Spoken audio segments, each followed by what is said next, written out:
Hi all. ഇന്ന് ഞങ്ങളുടെ ഒരു അനിയത്തിക്കുട്ടിയുടെ കല്യാണമാണ് കേട്ടോ. ഞങ്ങൾ കോളേജിൽ ഒരു 8 പേരടങ്ങുന്ന ഒരു ഗ്യാങ് ഉണ്ടായിരുന്നു എന്ന് ഞാൻ ഇതിന് മുമ്പ് പറഞ്ഞിട്ടുണ്ട്. ഒരു ലോങ് വീഡിയോയിൽ ഞാൻ അവരെ എല്ലാം കാണിച്ചിട്ടുമുണ്ട്.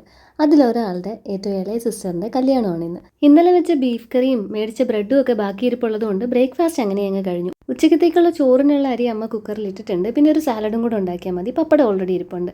അപ്പോൾ എനിക്ക് സമാധാനമായിട്ട് കല്യാണത്തിൽ പോയി ചോറുണ്ണാം. അമ്മയ്ക്ക് ഇവിടെ അധികം പരിപാടികളില്ലല്ലോ. അല്ലെങ്കിൽ രണ്ടുപേരും കൂടെ അമ്മേനെ കോലപ്പെടുത്തും. ഇതെല്ലാം നടക്കത്തുമില്ല.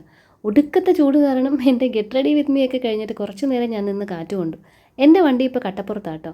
നിലു അതിൻ്റെ കീ ഓൺ ചെയ്തിട്ടിട്ട് ബാറ്ററി ഫുള്ള് ഡ്രെയിനായിപ്പോയി. ഇപ്പോൾ അത് ഓൺ ആവുന്നില്ല, സ്റ്റാർട്ട് ആവുന്നില്ല. എനിക്ക് ആകെപ്പാടെ ഇവിടുന്ന് പോകാൻ അറിയാവുന്നത് പട്ടത്താനത്ത് അനിലയുടെ വീട്ടിലേക്കാണ്. അവിടം വരെ വണ്ടിയിൽ പോയിട്ട് പിന്നെ ഒരുമിച്ച് ഞങ്ങൾ ബസ്സിൽ പോകുന്നതാണ് സ്ഥിരം നടക്കുന്ന പരിപാടി. ഇപ്രാവശ്യം എന്തായാലും വണ്ടി ഇല്ലാത്തതുകൊണ്ട് അലൻ എന്നെ ചിന്നക്കടയിൽ കൊണ്ടാക്കി. അവിടുന്ന് ഞാനും അനിലയും കൂടെ ഒരുമിച്ച് ശങ്കരമംഗലത്ത് വന്നു. ഇവിടുന്ന് അങ്ങോട്ട് ഓട്ടോയിലാണ് നമ്മൾ കോവിൽത്തോട്ടം പള്ളിയിലേക്ക് പോകുന്നത്. ബാക്കിയുള്ളവരൊക്കെ പുറകെ എത്തിക്കൊണ്ടിരിക്കുകയാണ്. ഞങ്ങളാണ് ഏറ്റവും ആദ്യം ചെന്നത്.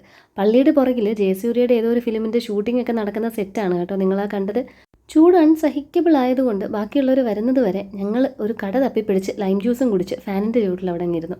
കല്യാണത്തിൻ്റെയൊക്കെ ഇടയ്ക്ക് എനിക്ക് പിന്നെ വീഡിയോ ഒന്നും എടുക്കാൻ പറ്റിയില്ല. ഞങ്ങൾ എടുത്ത കുറച്ച് ഫോട്ടോസ് ഞാൻ ഇതിനകത്തേക്ക് ചേർക്കുന്നുണ്ട് കേട്ടോ. ആസ് യൂഷ്വൽ മിന്നുകെട്ട് കഴിഞ്ഞ് പള്ളിയോട് ചേർന്നുള്ള ഹോളിൽ വെച്ചിട്ട് ഫുഡ് അടി ഉണ്ടായിരുന്നു. ബിരിയാണി ഉണ്ടായിരുന്നു, ചോറുണ്ടായിരുന്നു, ജ്യൂസ്, ഐസ്ക്രീം, കേക്ക്, വൈന് ഇതെല്ലാം അതാത് ഓർഡറിൽ കഴിച്ച് ഞങ്ങളിത് തിരിച്ച് പുറപ്പെടാനായിട്ട് ബസ് സ്റ്റോപ്പിൽ നിൽക്കുകയാണ്. 8 പേരുണ്ടെന്ന് പറഞ്ഞിട്ട് മൊത്തം 7 പേരെ കണ്ടുള്ളൂ എന്നല്ലേ നിങ്ങളിപ്പോൾ വിചാരിക്കുന്നത്?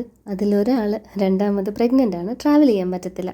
തിരിച്ച് ഞങ്ങൾ വന്ന KSRTC ബസ്സിൽ മറ്റൊരു പ്രമുഖനുണ്ടായിരുന്നു. ആളെ ഞാൻ പ്രത്യേക ഒരു ഷോർട്സ് ഇട്ട് പരിചയപ്പെടുത്തി തരാം. അതങ്ങനെ തന്നെ ചെയ്താലേ ശരിയാവത്തുള്ളൂ.